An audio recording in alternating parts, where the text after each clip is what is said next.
Manchester United, Manchester City, and Tottenham are just some of the teams not playing in the Premier League. And it's coming boring weekend of football. There's no West Ham. So we're going to have a little look at some of the other teams. It is a reduced fixture schedule this week as the title race is sort of hotting up and getting into the last lap, into the home straight as the teams are vying for position, looking to win the league. West Ham are more like a donkey that's sort of fallen backwards into Beecher's Brook, really. So we're not contesting it. A lot of the teams that are contested are not involved. But the first fixture of the weekend, I think, is probably the most tasty one. And we'll look at that first because that is Southampton against Liverpool. Now, they are actually two teams in pretty damn good form. Liverpool, of course, going for the title, have 4 wins in their last 5 games. But Southampton are doing really well. They beat Brighton in their most recent game. They won against Spurs, which we're all really, really sorry about, weren't we? Lost to Man United, but they beat Fulham. So they had 3 wins in their last 4 games. So I don't know. I think Liverpool are starting to stutter a little bit in this title race. If they're going to make it, they're going to sort of stutter and stall and sort of trip their way to the title. But maybe this is the one where they fall flat on their faces. I'm joined by Geo. Geo, what do you reckon on this one, mate? It's an interesting one because Southampton have put a little bit of daylight between them and the bottom 3. At one point, it was looking a bit sketchy for them, but they've got a little bit of breathing space. They can relax a little bit, but not too much. They can't relax too much. With Liverpool, I watched the game against Tottenham on Sunday, and there was certainly a little bit of nerves among that Liverpool side and in the crowd a little bit. You could hear how happy they were when that goal went in. It was a goal of luck, but you make your own luck, don't you? Salah had to take the initial shot, and then Lloris fumbled it onto Alderweireld's leg, etc. So it was a strange goal, but when you're at the top, you'll take any goal. You'll take, it doesn't matter how it goes in, as long as it goes in. There's a little bit of pressure on Liverpool now because it's getting to the point now they cannot afford any slip-ups. They win, they go back on top. And Man City are also not playing in the Premier League, so it then pins the pressure back on City. However, they don't win, they're in trouble, I think. Yeah, I would sort of agree with that, but I do think that Klopp could use a bit of reverse psychology on this one. Maybe he can turn around and put the pressure on Man City, who of course aren't playing now. Obviously, City would have a game in hand, but by Liverpool winning and winning handsomely away from home, they could send out a real message. But I do think Southampton have got the wind in their sails. No Danny Ings for this one. Gio's favourite player in the whole world. It's only Lionel Messi and Danny Ings as sort of even Stevens where Gio is concerned. Of course, Liverpool is his home club, so he is ineligible. So the fantastic Shane Long will be taking his place. But he's no mug. He's Southampton manager, and I think he's done a decent job there. That's the Friday night game. So unless you've got nothing better to do, that'll be on the box on Sky Sports on Friday night. Only 3 games on Saturday. And we'll start off with they're all 3 o'clock kickoffs, and we've got Bournemouth against Burnley. Now, 2 teams in atrocious form. Although Burnley did recently beat Wolves 2-0. They've only won 1 of their last 5, which is exactly the same as Bournemouth, although Bournemouth did have the draw against Newcastle. Bournemouth, of course, beat Huddersfield, and everybody beats Huddersfield easily, don't they? I mean, Gio, this one here, I think this is really a tough one for Burnley. Obviously, it's a big trip down to the south coast. And whilst there's a little bit of breathing space between them and Cardiff, they are sort of the next ones along, and they'll certainly be looking down at the relegation zone. Yeah, I don't know if there is that much breathing space. I think I could be wrong, but I believe Cardiff still have to play Burnley this season. So that is where it gets really interesting, particularly if you were to think Cardiff was to win that one, hypothetically. That means there's only 2 points between them right now. So Burnley are going into this one. And you could understand why Sean Dyche would be getting a little bit jittery. Bournemouth have done what I would call the sort of the Tony Pulis syndrome. You start the season fantastically well, but as soon as you sort of look safe, your season just plummets again. They've had injuries. Fraser's missed a few games. Callum Wilson's obviously missed a large portion of the season. It's completely disrupted their rhythm. Anyone who missed their 2 most important players, assuming you would agree that's their 2 most important players. But they're paying for it. They've fallen. They're picking up you've named the 4 points they've picked up there. It's enough just to sort of keep them in mid-table, hovering about. And I've got a feeling that's what they're going to do between now and then this season. This is a massive game for Burnley, though. Would Dyche accept a point? I think that's the key question here.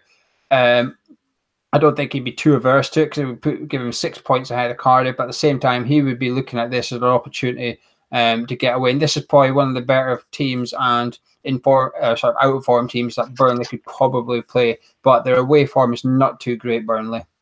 Yeah, and I think Bournemouth are on 38 points, which is probably okay. I think Cardiff have got 28.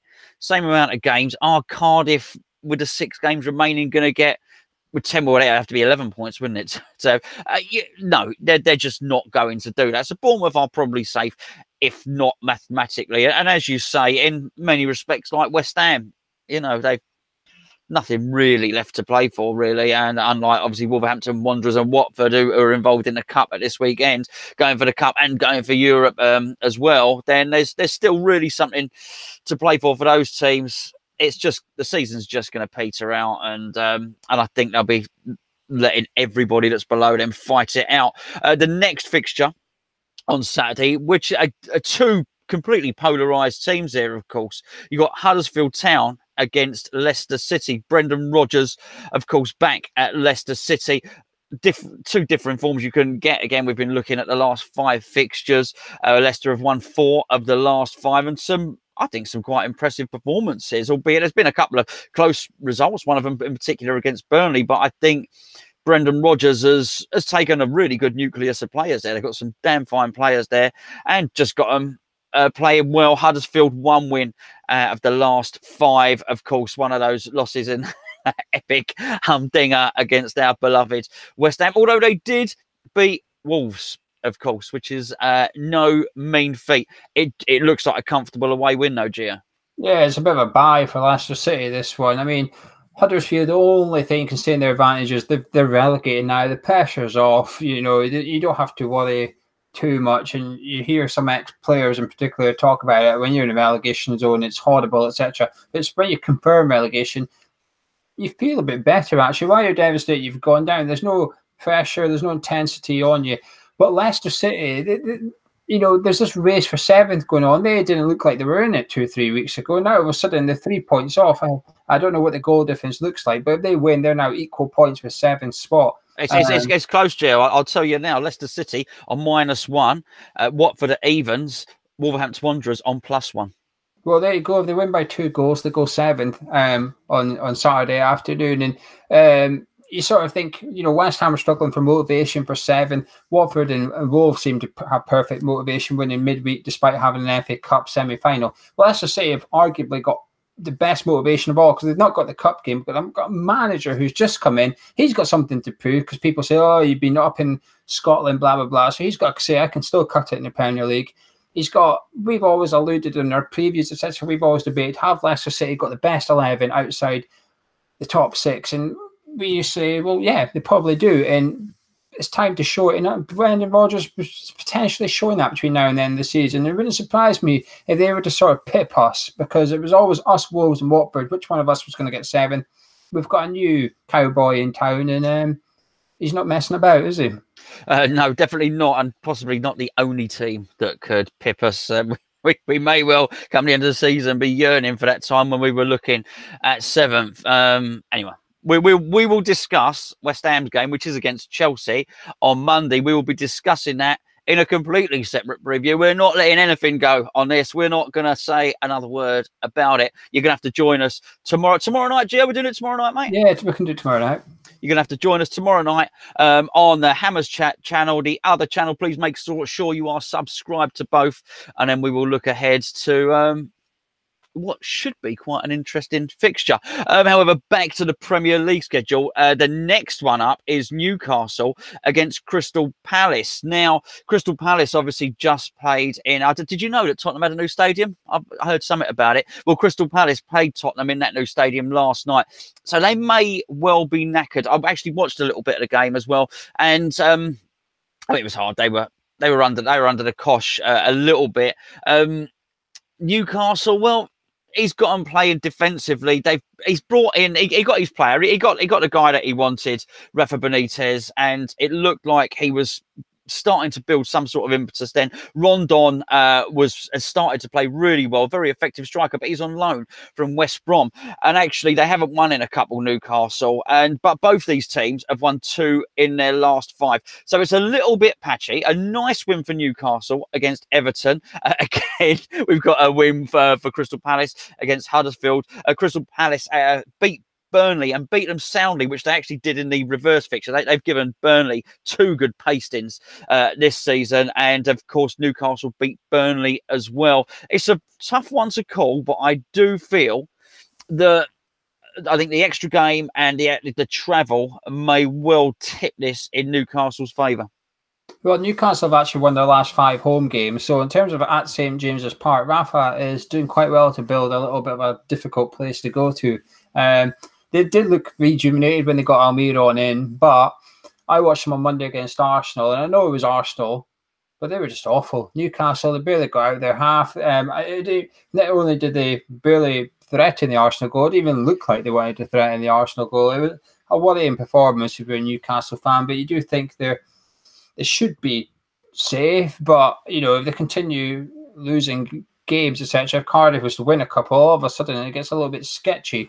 But these two sides should both be in the Premier League next year. The concern for Palace actually isn't so much the results on the pitch. It's Roy Hodgson in his press conference today basically did what Pellegrini did with Declan Rice and said that, you know, he'll listen to offers for Zaha and Wan-Bissaka. You know, as a Palace fan, that's the last thing you want to hear. You know, we heard as a West Ham fan, they're now hearing it for their 2 of their key players, etc.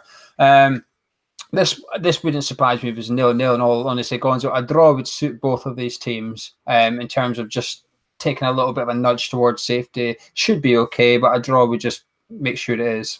Yeah, absolutely. Not much between the teams. 35 points, Newcastle 36, Palace. The rumour being with that Zaha is that Palace have lined up Alan Sam-Maxime as Zaha's replacement, who is he's a very, very exciting player. Somebody I'd like to see at West Ham, actually.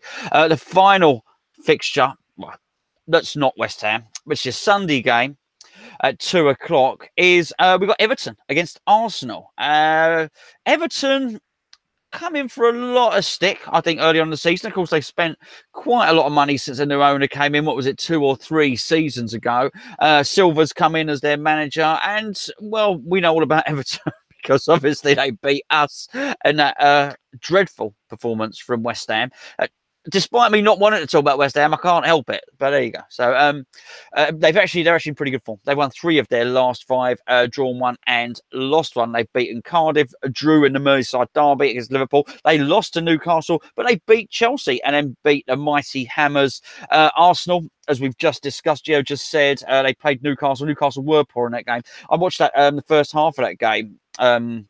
And I think it was Aaron Ramsey had a goal disallowed quite early on, and it was quite evident what Arsenal's intent was going to be. 2-0 win for them, but they also beat Manchester United 2-0, got a draw against Spurs, and then they beat Bournemouth 5-1 and beat Southampton. Unbeaten in their last 5, winning 4 and drawing 1. Aubameyang, Lacazette looking very, very tasty at the moment, Gio, and Emery, sort of under the cover of darkness, if you like, a little bit sneaky. He's gone performing much better than they were last season under Wenger. They're suddenly favourites for finishing in the top 4. You know, they dragged Spurs right back into that. Spurs looked like they were in a title race. Now they're in a race for 4th. There's 4 teams vying for 2 spots, and I've sort of ruled Chelsea out just purely because they don't like their manager. So that leaves 3, and 3 doesn't go into 2. And when you look at Arsenal's remaining fixtures, I think this game, I think they play Watford and Wolves, but that's as hard as it gets for Arsenal. They don't have to play any of the other teams in the top 6. Emery's got as good a chance as ever as getting into the top 4, and that would be a success. I think that would be a success for Arsenal in his first season, getting into the Champions League. I've seen... It's hard to gauge their win against Newcastle. It was too easy for them. Almost Ramsey and Ozil were just strolling about at one point. Everton, on the other hand, I've seen both their last games. They've won 2-0 in them. They looked good, but the teams that got beat also looked terrible. There's no denying it. The opposition did not turn up on the days that they won, but you can only beat what's in front of you, I suppose. And in the first half against Chelsea, Chelsea could have been 2-0 up within the first 10 minutes. It was just they hit the woodwork. Pickford made a good save as well. And their home form against the good teams, Everton, is not great viewing. They beat Chelsea, but apart from that, they haven't got any. They haven't won a game against Wolves, Watford, West Ham, and anyone above them in the league. They've lost most of them as well. So it's not great reading for an Everton fan. I'm glad this game's on the Sunday, actually, because this will be one game I'm looking forward to watching, Everton Arsenal. How much do Everton want 7th? We'll find out on Sunday, but Arsenal have certainly got more to lose than Everton, and I think they might just get an away win. Aubameyang got a rest, if you like, against Newcastle, so he should be fighting in fresh on Sunday afternoon. Yeah, it's also worth pointing out that Arsenal have a game in hand. So if they win this, they do actually go third. They're just a point behind Tottenham at the moment. That, apart from the West Ham game, that concludes our fixtures. But just before we go, because there's so much going on in the Premier League and so many teams are not involved, I do think there are just maybe a couple of things I want to have a chat with Geo about the Premier League as a whole. Manchester United in particular, Gio, obviously not featuring this weekend, on Ole Gunnar Solskjaer, which is easy for me to say. He's got his new contract. And I just wonder if after much drum roll and much fanfare and the build-up to him getting a contract, a lot of pressure from getting it, I just wonder if they are going to drop off now. They sit in 6th. Is it going to look pretty bad if, let's say, they remain in 6th, Gio? I mean, Wolves have done them in the Cup, done them in the league. What was your take on that whole situation? He deserved the contract, didn't he? He deserved it. I actually think it'll be a blessing in disguise for him as a manager if they don't finish in the top 4. I think if they don't finish in the top 4 and he gets backed in the summer, which has been alluded to, he's going to sort of get to ship out a couple of the old guard, if you like Matic, etc. And he's going to get in a couple of the young English players. Now, since that rumour's come out, Pellegrini and Hodgson have both said my player is available for the right price. Okay, all he knows he can get this. If those are the 2 players he wants, he knows he can go get them. It's just a case of how much. Not are they available? It's a case of how much do we have to pay. If he can, I actually think if they don't finish in the top 4 this season, I would be looking at odds on Man United finishing the top 2 next season. I think he's a good manager. He's a winner. That's important. He played under Fergie. You have to remember, he played under Fergie. He will have that sort of winner's mentality in his mind. And you can see that when Man United play games. He wants to win games. He tries to win games. But the squad needs a little bit of work. The team they put out against Wolves was not a Man United team. A midfield 3, which consisted of Fred and McTominay. Ashley Young was playing right centre back. That's not a Man United team. It needs a bit of work. Should he do that? I don't think not finish. The reason they're not going to finish in the top 4 is not because of the current manager, it's because of the previous one. Ole is simply giving them a shot at getting in the top 4, and he deserves praise for that and not criticism if they miss out. Right, yeah. I think anything can happen. I could see a situation where, quite the reverse happens, where he's actually paid off midway through next season. But I do agree. You look at their personnel, a lot of them, and they're not good enough. They've not been investing in the right areas, and I think Edward Woodward is going to be looking to bring in a technical director to sort that out, because it's been a little bit rudderless since with David Gill left and Alex Ferguson left. Just obviously we've discussed the Wolves, Watford, Leicester, that sort of battle for 7th. The gap is so big between Man United and Wolves that Man United are gonna that the Wolves can only finish 7th. I think that's mathematically maybe, but it ain't going to happen. Everybody is not going to win all of their games. The top 4. Do you think the top 4 stays as it is now?